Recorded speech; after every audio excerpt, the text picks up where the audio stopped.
नमस्कार, मैं हूं आपके साथ चंदन भारद्वाज और आप देख रहे हैं मेरे साथ दिन की ये बड़ी बहस।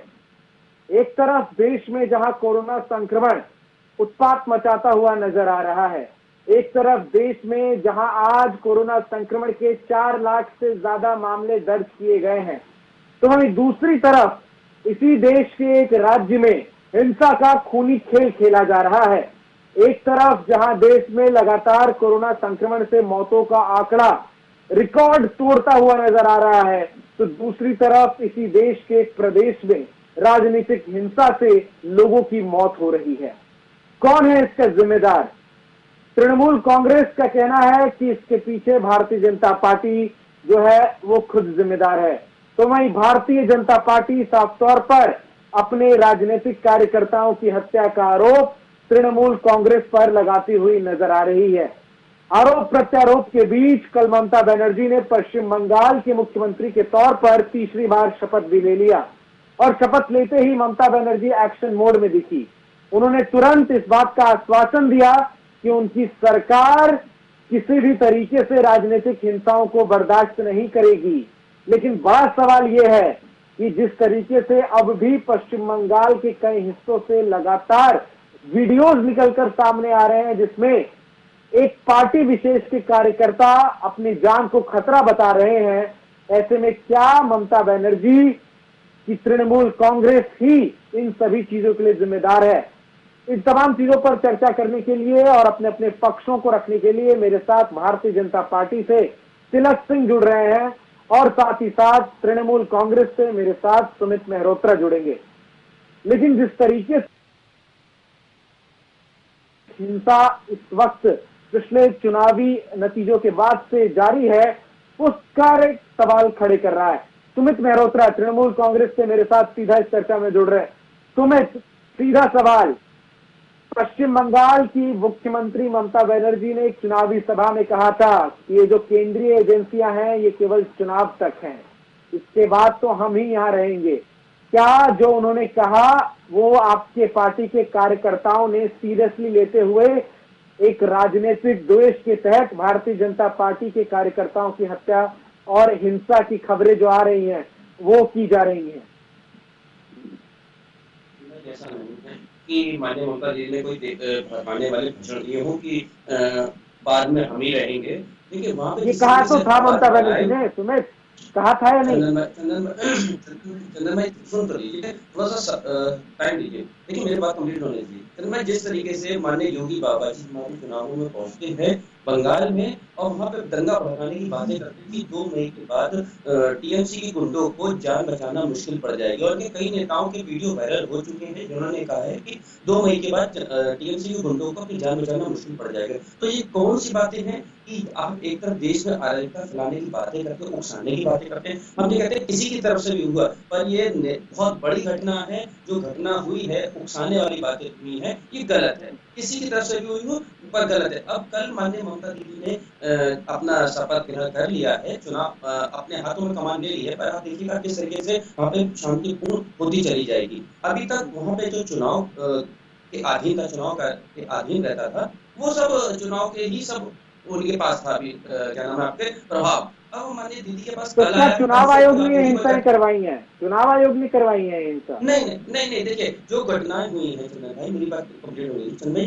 क्या होता है जब चुनाव कंप्लीट होते हैं, उसका जब कोई नया सीएम बनता है तो उसके पास अधिकार आता है, पर जब तक कोई सीएम नहीं रहता है तो चुनाव आयोग के पास उसके अधिकार रहते हैं। वहां पे शांतिपूर्ण तरीके से चुनाव कराना, सारी चीजें देखकर चुनाव आयोग के अधीन आता है। इसको चुनाव आयोग को देखना चाहिए। हम भी करें, किसी ने भी करा उसके ऊपर कार्रवाई होनी चाहिए और बेशक कार्रवाई होगी। आप परेशान ना हो। मैं आपके चैनल के माध्यम से फिर कहना चाहता हूँ, बंगाल में जिस व्यक्ति ने भी कोई भी दहशत फैलाने का काम करा होगा, गुंडागर्दी करने का काम होगा या करेगा, उसे बख्शा नहीं जाएगा। लगातार राजनीतिक हिंसाएं हो रही हैं और इन हिंसाओं को एक तरीके से भारतीय जनता पार्टी कह रही है कि ये आपके पार्टी के कार्यकर्ताओं के द्वारा प्रायोजित की जा रही है। उन्होंने बाकायदा लिस्ट भी दी है कि कौन कौन से कार्यकर्ता आपकी पार्टी के इसमें शामिल है।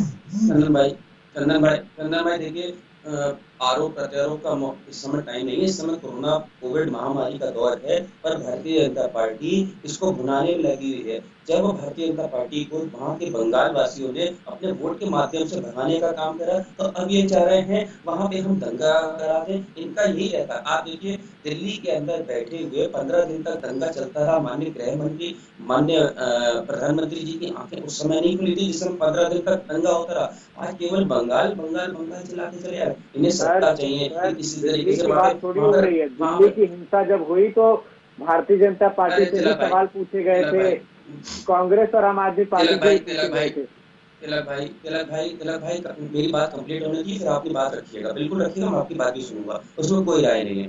देखिए क्या होता है, जब केंद्र में बैठी हुई सरकार है, ठीक है, 15 दिन तक वहां पे दिल्ली के अंदर दंगा हुआ, सोती रही सरकार, केंद्रीय सरकार सोती रही, क्योंकि प्रशासन उसके हाथ में, तो उन्होंने कहा दिल्ली के अंदर दंगा होने दीजिए। पर बंगाल में ऐसा नहीं होगा। मैं आपको फिर चैनल के माध्यम से कहना चाहता हूँ, जिस व्यक्ति ने भी दंगा वहां पे करा होगा उसे बख्शा नहीं जाएगा, चाहे वो तृणमूल कांग्रेस का नाम लेकर के करे, चाहे कोई व्यक्ति हो, उसे बख्शा नहीं जाएगा। माननीय मुंडा जी का साफ संदेश है। जो पार्टी जिन लोगों के नाम दिए हैं भारतीय जनता पार्टी ने आप लोगों को कि आपकी पार्टी से ये कार्यकर्ता संलिप्त है, उनके खिलाफ क्या एक्शन लिया गया है अब तक? देखिए चंदन भाई, बिल्कुल एक्शन लिया लिया जाएगा, परेशान ना हो। एक दिन हुआ है, आज काम चल रहा है, सारी मीटिंग्स हो रही है, डीजी ने सबको आदेश दे दिया है, कोई भी व्यक्ति किसी भी चीज में हिंसा में शामिल हो, चाहे वो पार्टी का हो, चाहे किसी भी दल का हो, उसे बख्शा नहीं जाएगा, नहीं छोड़ा जाएगा किसी भी कीमत पे। हम प्रदेश को जलने नहीं देंगे, अराजकता के ओर जाने नहीं देंगे। जो लोग माहौल खराब कर रहे हैं उन्हें बख्शा नहीं जाएगा। मेरे साथ भारतीय जनता पार्टी से तिलक सिंह जी अगर जुड़ गए हो, तिलक सिंह जी जुड़ गए क्या हमारे साथ? तिलक सिंह जी, आवाज आ रही है आप तक? आवाज आ रही है तिलक सिंह जी मेरी? आवाज जब तक हम ठीक करते हैं तब तक, लेकिन देखिए सुमित मेहरोत्रा जी, स्थिति पश्चिम बंगाल की ऐसी है कि जिस पश्चिम बंगाल में कोरोना संक्रमण के मामले लगातार बढ़ रहे हैं, टेस्टिंग में हर चौथे व्यक्ति के कोरोना पॉजिटिव होने की बात कही जा रही है, उस पश्चिम बंगाल में चुनाव के बाद तृणमूल कांग्रेस के कार्यकर्ता जीत के जश्न के तौर पर भारतीय जनता पार्टी के कार्यकर्ताओं की हत्या कर रहे हैं, उनके घरों को जला रहे हैं। ये आरोप बड़े संगीन है, जांच कराई जानी चाहिए या नहीं इन आरोपों की? बिल्कुल बिल्कुल बिल्कुल, जांच होगी, जांच होगी, काम हो रहा है, जांच होगी, बिल्कुल होगी, न्याय होगा, सबके संग में न्याय होगा। जिस व्यक्ति के संग कुछ भी घटना हुई है उसकी संज्ञान लिया जा रहा है, काम हो रहा है। और जो लोग दंगा भड़काने की बातें करते हैं, वायरल कर रहे हैं, वीडियो वायरल कर रहे हैं, ये चीजें नहीं दिखानी चाहिए, इससे दंगा और भड़कता है। और आज माननीय जेपी नड्डा साहब कोरोना कोविड महामारी में बंगाल में जाते हैं और कहते हैं, सबके घरों में जाते हैं, कैसे महामारी नहीं फैलेगी। इस समय सबसे ज्यादा जरूरी अब है कोविड महामारी। देखिए दंगा जहाँ हुआ है उससे तो हो जाएगा, पर इस कोविड महामारी से पहले अरे सर, हम लोग को इतनी निपटना लाइटली है। थोड़ी कहा जा सकता है तो दंगा जहाँ हुआ है वो हो जाएगा। कार्यकर्ता मरे हैं, नहीं लोग मरे हैं पश्चिम बंगाल के। क्या देखिए वो पश्चिम बंगाल के लोग नहीं थे जिनकी हत्या की गई है? नहीं केवल इसीलिए कि उन्होंने चंदन आपको भाई, वोट नहीं दिया, क्या कार्यकर्ता उनका मर हमारे जाना भी मरे, उचित है? 6 कार्यकर्ता हमारे मरे, हमारे पास भी लिस्ट है, हम आपको दे देंगे, उसको कोई वो नहीं है। पर इस समय बात होनी चाहिए कोविड महामारी की। सबसे पहली प्रायोरिटी है हमारी वहाँ बंगाल वासियों की जान बचाना। कोविड महामारी में दीदी ने सबसे पहले ही कहा है कल कि कोविड महामारी से हम लोगों को पहले निपटना है।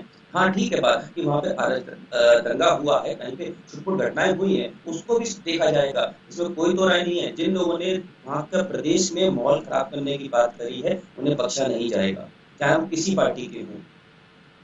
तिलक सिंह भारतीय जनता पार्टी से मेरे साथ जुड़ चुके हैं क्या?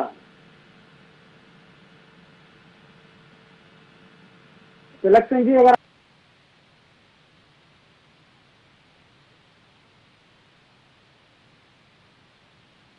पश्चिम बंगाल में सियासी बवाल जो है वो जारी है, और इस सियासी बवाल में जहां एक तरफ भारतीय जनता पार्टी बार बार इस बात का आरोप लगा रही है कि तृणमूल कांग्रेस के कार्यकर्ता ही उनके जो नेताओं की हत्या हो रही है उसमें शामिल है, तो वहीं दूसरी तरफ ममता बनर्जी की तृणमूल कांग्रेस का कहना है कि इस सियासी हत्या के पीछे उनके कार्यकर्ताओं का कोई हाथ नहीं है।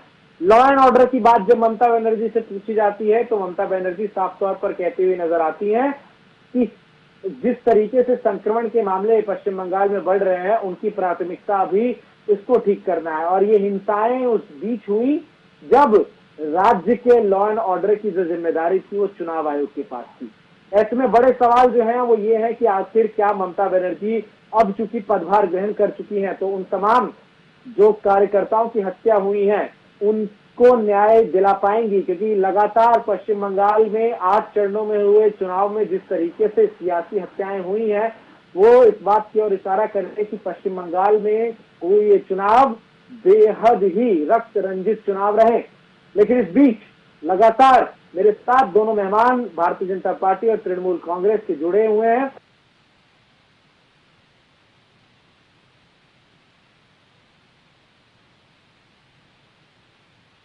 प्राथमिकताएं भी तय की जानी चाहिए। क्या पश्चिम बंगाल में इस तरीके से कार्यकर्ताओं की हत्या वाजिब है? क्या पश्चिम बंगाल में इस तरीके से एक राजनीतिक दल का दूसरे राजनीतिक दल के प्रति जो व्यवहार है वो उचित है? साफ तौर पर भारतीय जनता पार्टी के राष्ट्रीय अध्यक्ष जेपी नड्डा ने अपनी पार्टी के कार्यकर्ताओं की हत्या होते देख तुरंत पश्चिम बंगाल में उन तमाम लोगों के घर गए जिनकी हत्याएं हुई हैं।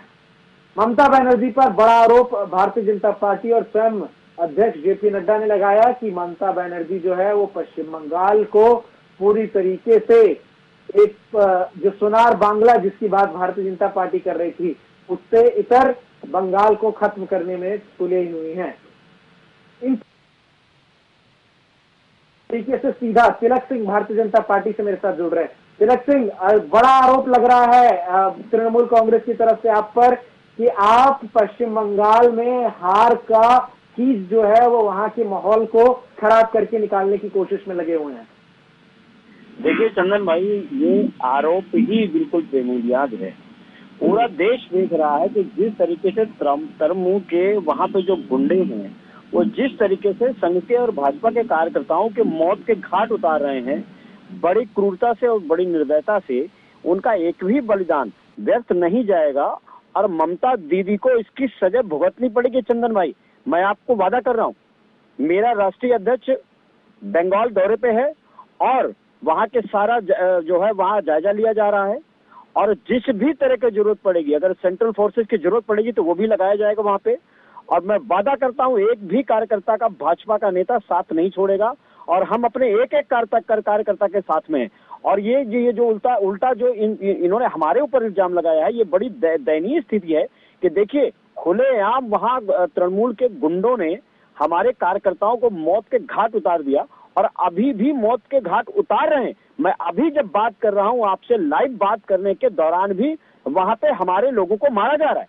आप इस चीज को देख लीजिए, इतना खुलेआम अत्याचार तो मैं कहता हूं अंग्रेजों के जमाने में भी नहीं हुआ। चंदन भाई, मुझे समझ में नहीं आ रहा ममता दीदी इस जीत को पचा नहीं पा रही हैं या उनके गुंडे जो है, जो बांग्लादेश से और रोहिंग्याओं को जो उन्होंने शरण दे रखी है वहां पे, जिन लोगों को वहां पे कार्ड और आधार कार्ड बना दिए गए हैं, वो गुंडे इतना ज्यादा निर्भीक हैं कि वो खुलेआम भाजपा के कार्यकर्ताओं को मार रहे हैं। और आप इस देश में कानून है, कानून का राज है, कानून उनको सजा जरूर देगा। चंदन भाई, सुमित मेहरोत्रा,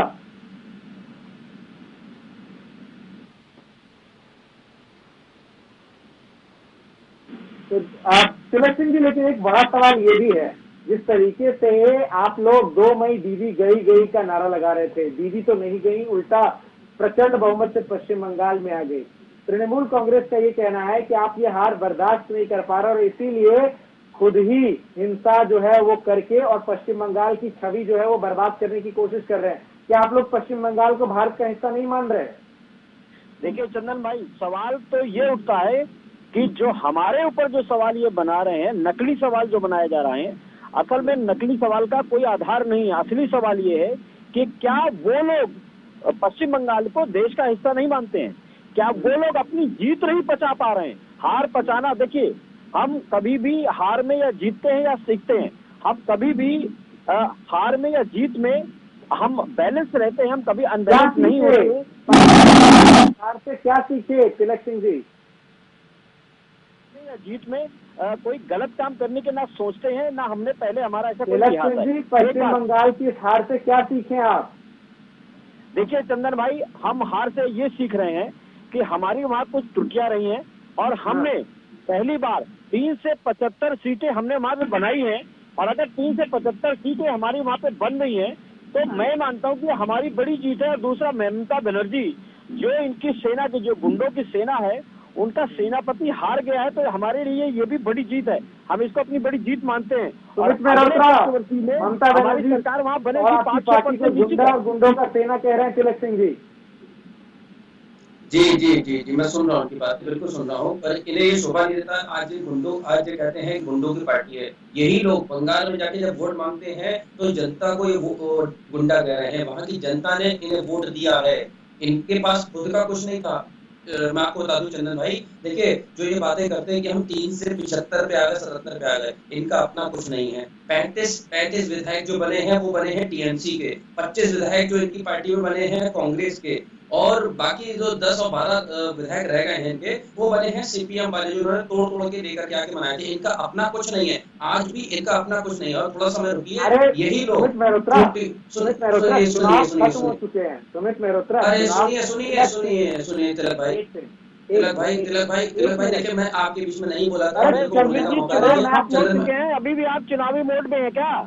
अभी भी आप इलेक्शन मोड में है क्या सुमित जी? अरे चंदन भाई थोड़ा सा समय दीजिए। देखिए मैं तिलक भाई को उसमें नहीं बोला था, मेरे को समय दीजिए। ऐसे डिबेट नहीं होती है, शांतिपूर्ण तरीके से सुनना चाहिए चीजें।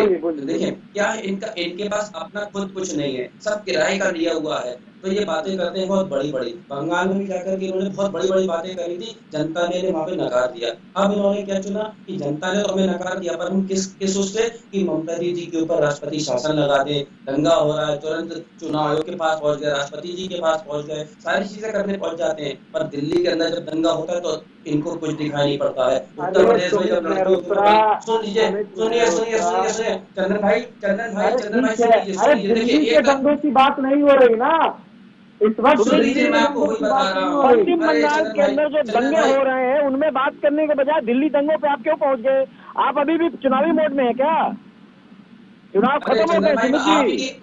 मैं आप ही की बातों पे आ रहा हूँ चंदन भाई, मैं आप ही की बातों पे आ रहा हूँ। थोड़ा शॉर्ट में कितना समय एक आप ले लीजिए तो दूसरा क्या बोले? नहीं, बिल्कुल। तो मैं आज बताना चाहता हूँ, जिस तरीके से भारतीय जनता पार्टी सोच रही है कि मैं वहाँ पे राष्ट्रपति शासन लगा करके अपने अंडर में ले लूंगा, तो ऐसा कतई नहीं होगा। हम ये कह रहे हैं आपको लगाना लगा दीजिए, उसके बावजूद क्या भारतीय जनता पार्टी राष्ट्रपति शासन लगाने की जुगाड़ में है पश्चिम बंगाल? चंदन भाई मैं आपको बताना चाहता हूँ कि अभी ऐसा सेंट्रल गवर्नमेंट का कोई ऐसा इरादा नहीं है, लेकिन आप इस चीज को मानिए कि अगर पश्चिम बंगाल के हालात नहीं सुधरे तो सेंट्रल गवर्नमेंट को कोई न कोई सख्त कदम उठाना ही पड़ेगा। इस देश में कानून राज कायम रहेगा। ममता बनर्जी का जो तानाशाह रवैया है वो नहीं चलेगा, और हमारे जो कार्यकर्ता मारे जा रहे हैं उसकी भरपाई करनी पड़ेगी। एक मिनट, आप इस चीज को मान के चलिए। चंदन भाई ये लोग बौखला गए हैं, ये लोग बौखला गए हैं चंदन भाई। आज जनता इन्हें नकारती चली जा रही है। सवाल पूछ रहा हूँ, जरा इनकी आवाज थोड़ी सी, एक मिनट सुनिए। तिलक सिंह जी, क्या आपकी पार्टी की मंशा है कि आप पश्चिम बंगाल में राष्ट्रपति शासन लगाएं और 200 से ज्यादा सीटों से चुनी गई सरकार को बर्खास्त कर दें? चंदन भाई मैं आपको बड़े आदर के साथ इस सवाल का जवाब देता हूँ। देखिए हमारी सरकार कभी भी ऐसे किसी भी काम को अंजाम नहीं देगी जो अनैतिक हो। इस देश में कानून है, कानून अपना काम करेगा। हम लोकतंत्र में जीते हैं, समस्या का हल होगा वो किया जाएगा। लेकिन एक बात आप सच मान के चलिए कि दीदी के इशारे पे पश्चिम बंगाल में जो हमारे कार्यकर्ता मारे जा रहे हैं, एक कार्यकर्ता का बदला लिया जाएगा, ये मैं खुल के बोल रहा हूँ। और जो तृणमूल कांग्रेस के कार्यकर्ता मर रहे हैं, मेरा व्यर्थ नहीं जाएगा। और जो तृणमूल कांग्रेस के कार्यकर्ता मर रहे हैं, देखिए मैं फिर कह रहा हूँ, तृणमूल के कार्यकर्ता जो इन्होंने बांग्लादेश से गुंडे बुला रखे हैं, रोहिंग्याओं को जो इन्होंने शरण दे रखी है, वो लोग आपके तिलक भाई आपके आका बांग्लादेश जाकर के रोते हैं, दुहाई देते हैं मटुआ समाज के लिए वोट देने के लिए। आप बांग्लादेश चिल्लाते रहते हो। आप लोग अरे भाई तिलक भाई, चुनाव खत्म हो चुके हैं, आपको जनता नकार चुकी है बंगाल के अंदर। आप क्यों ऐसी बातें कर रहे हैं? क्यों अराजकता फैलाने की बातें करते हैं? आप लोग काम करिए, देश के अंदर काम करिए। देश में हॉस्पिटल्स की जरूरत है, स्वास्थ्य की जरूरत है, पर आप लोग उस पर बात नहीं कर रहे हैं। जनता मर रही है, तीसरी लहर आने को है। आप ही के डॉक्टर्स कह रहे हैं, आप ही के एक्सपर्ट्स कह रहे हैं, आप लोग का उधर नहीं है। पश्चिम बंगाल में तो काम ममता दीदी को करना है ना। पश्चिम बंगाल में तो जी काम ममता बनर्जी को करना है। चंदन भाई मैं इसलिए कह रहा हूँ, हमारी माननीय ममता दीदी ने उसी दिन 2 तारीख को ये माननीय मोदी जी से गुहार लगाई है कि बंगाल वासियों को फ्री में वैक्सीनेशन का काम कराइए। क्यों नहीं करा सकते हैं आप कहते हैं हम कराएंगे, बिहार चाहते हैं आप कहते हैं हम वैक्सीनेशन फ्री में देंगे, बंगाल के लिए नहीं दे सकते हैं। लेकिन ये चुनावी वादा तो ममता बनर्जी ने किया था, ये चुनावी वादा तो ममता बनर्जी ने किया था। आप दीजिए ना, आप भारतीय सरकार को दीजिए, आप भारतीय सरकार को दीजिए ना वैक्सीनेशन का काम, वैक्सीन कर दीजिए ना। वैक्सीन क्यों नहीं दे रहे हैं आप, क्यों उन्हें नहीं मना कर दे रहे, नहीं देंगे? पर इन्हें देना नहीं है, चुनावी मुद्दा बना रखना है, जनता को छलावा करना है, इसके अलावा लोगों को कोई काम नहीं है। 7 साल में कोई काम नहीं हुआ। तिलक सिंह जी, जिस वक्त देश कोरोना संक्रमण से लड़ रहा है, आपके पार्टी के राष्ट्रीय अध्यक्ष वहाँ कोरोना के क्या प्रोटोकॉल्स का पालन करते हुए कार्यकर्ताओं के घर आपके मिल रहे हैं, तो ये तस्वीरें सामने आ रही हैं कि सोशल डिस्टेंसिंग नाम की चीजें उसमें भी नहीं दिख रही है। तो क्या ये समय नहीं होना चाहिए था जब आपके पार्टी के राष्ट्रीय अध्यक्ष से लेकर आपके प्रधानमंत्री तक को केवल और केवल कोरोना से लड़ने की सोचनी चाहिए थी, एक राजनीतिक दल से लड़ने की नहीं? देखिए चंदन भाई, मैं आपकी बात का जवाब देना चाहता हूँ। वहाँ पे बिना कोरोना के ही टीएमसी के गुंडे जो है वहाँ पे लोगों को मौत के घाट उतार रहे हैं। अगर मेरा राष्ट्रीय अध्यक्ष वहाँ पर जाकर अपने जो कार्यकर्ता है अगर उनसे मिल रहा है, उनके सुख दुख में उनका साथी बन रहा है, तो इनसे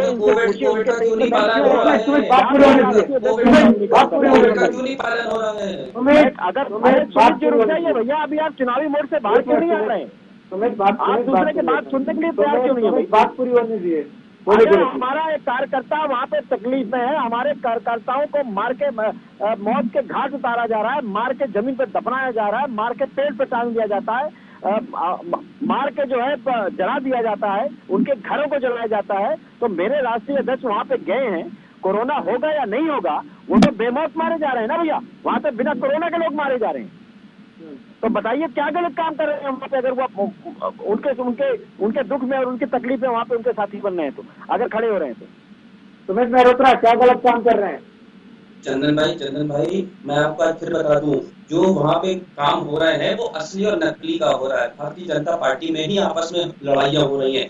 जो लोग टीएमसी से जाकर के वहां पे गए हैं और जो पुराने लोग हैं उनमें आपस में लड़ाई हो रही है, बदनाम ये लोग टीएमसी कर रहे हैं। और आप थोड़ा समय दीजिए, जांच हो रही है, जांच में दूध का दूध पानी का पानी होगा। मैं फिर से कह रहा हूँ आपसे, दूध का दूध और पानी का पानी हम लोग करके रहेंगे। जिस तरीके से भारतीय जनता पार्टी के लोग वहाँ पे दंगा फैलाने का काम करते हैं, लड़ाई झगड़े का काम करते हैं, वहाँ पे कोई नहीं लड़ता, हिंदू मुसलमान सब आपस में रहते हैं। आपने देखा है, आंकड़े बताते हैं कि जहाँ पे हिंदू आबादी है वहां पे भी माननीय ममता दीदी को वोट पड़ता है। पर ये लोग जिस तरीके से बंगाल के अंदर एक हिंदू और एक मुसलमान की राजनीति करते हैं, बहुत गलत है। इन्हें विकास की बातें करनी चाहिए। 2 दिन के अंदर आप खुद देखिएगा कि रिजल्ट आएगा और इन लोगों को, जो ये दंगा करने वाले लोग हैं, इन्हें सख्त कार्रवाई के तहत अंदर डाला जाएगा। बचेंगे नहीं। इन आरोपों में कितना दम है कि आपको पता था आपकी मतगणना खत्म होते ही, तकरीबन जब तक अगली मुख्यमंत्री ममता बनर्जी शपथ नहीं लेती हैं, 2 दिन राज्य चुनाव आयोग के पास कानून व्यवस्था होगी। इस 2 दिन में हम पश्चिम बंगाल में जो चाहें वो कर सकते हैं और शायद उसी का परिणाम ये हिंसा है। देखिए चंदन भाई, आप स्वयं अंदाजा लगा लीजिए कि ये जो हमको बता रहे हैं ना, बेसिकली ये इनके ऊपर लागू होता है। इनको पता था कि 2 दिन 3 दिन का टाइम मिलेगा और लोगों को मौत के घाट उतार दो, लोगों को जो है जला दो, लोगों के घर जला दो, लोगों को मार दो। तृणमूल का इतिहास तो आप सब लोग जानते हैं चंदन भाई, ये इन्होंने गुंडे पाल रखे हैं। आप सब जान रहे हैं, 8 चरण के चुनाव भी सबने देखे। समय की कमी है। बहुत बहुत शुक्रिया तिलक सिंह जी आपका, और सुमित मेहरोत्रा जी आपका। आप मेरे साथ जुड़कर अपनी बातों को आपने रखा है। तो निश्चित तौर पर जहां देश में एक तरफ संक्रमण के मामले लगातार बढ़ रहे हैं, वहीं पश्चिम बंगाल में चुनाव के बाद भी दोनों राजनीतिक दल चुनावी मोड में नजर आ रहे हैं। कार्यकर्ताओं की हत्या हो रही है, आरोप प्रत्यारोप का खेल जारी है। इस बीच पश्चिम बंगाल की राजधानी कोलकाता में हर चौथा व्यक्ति कोरोना संक्रमित बताया जा रहा है। ऐसे में जरूरी यह है कि इन राजनीतिक हिंसाओं को जल्द से जल्द लगाम लगाया जाए और नवनिर्वाचित मुख्यमंत्री ममता बनर्जी, जो कि तीसरी बार पश्चिम बंगाल की मुख्यमंत्री बनी है, उनकी प्राथमिकता राज्य को कोरोना संक्रमण से उबारने की होनी चाहिए, ना कि भारतीय जनता पार्टी से चुनाव के बाद लड़ने की होनी चाहिए। बहरहाल सोशल डिस्टेंसिंग का आप सभी पालन कीजिए, बिना मतलब के घरों से बाहर मत निकलिए और सैनिटाइजर और मास्क का प्रयोग कीजिए। आज के लिए इस बहस में बस इतना ही। कल फिर हाजिर होंगे एक नए विषय के साथ। मुझे दीजिए इजाजत। खबरों का सिलसिला लगातार जारी है।